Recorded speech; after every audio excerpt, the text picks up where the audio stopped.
A lot of churning, it looks like, at the top of various other companies which are not affected by any such move. Well, Asim Ghosh, after a fantastic career at Hutchison Essar and Vodafone Essar, has finally hung up his boots. But when I spoke with him earlier today, he said you can't really hang up boots when it comes to Asim Ghosh.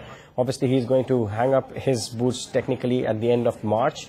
And he has said goodbye after almost 10 years. Asim Ghosh will be replaced by Marten Pieters, the former CEO of Celtel International, owned by Zain Telecom. Asim Ghosh has obviously taken the company from ground zero to more than 1.4 million users under his leadership. Also, Asim himself holds about 4.7% stake in Vodafone Essar. But what does it really do to the company's image and the way the future strategy is concerned? Let's go across to Arijit Banerjee.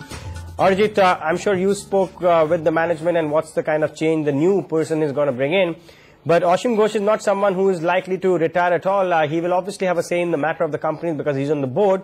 The second is, one can expect a bit of a cozier relationship with the Ruiyas now that Asim Ghosh has gone. Is that a correct understanding? Shivnath, firstly, of course, yes, definitive different style of management. Asim now has been handling this company for almost 10 years. Remember, he came in at a time when the company was known as Hutchison Max, and there were only 140,000 subscribers present in only one circle. That company has grown to 63 million subscribers today.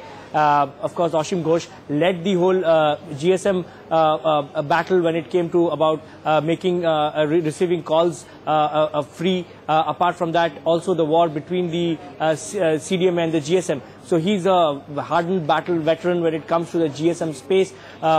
Very big propagator of bringing down costs, innovation, and of course excellent management when you look at the team in Vodafone, which he was able to create, or in Hutchison as it was known earlier.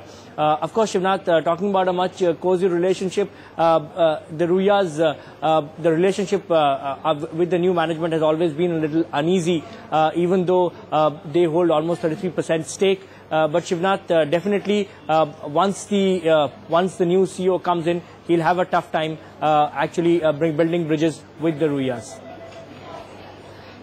Right, Arijit, I'm so tempted to ask you, this exit of Asim Ghosh as retiring from this comes at a time when we are all talking about 3G in the air, and knowing one man like Asim Ghosh, who's always been in the thick of the action, does it look like, he's probably a bit fed up? What do you think as a telecom correspondent who's chased him for so long?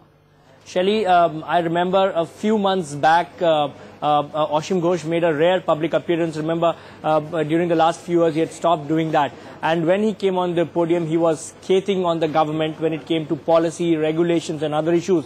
Definitely, I have never seen Asim Ghosh speak out so openly against the government.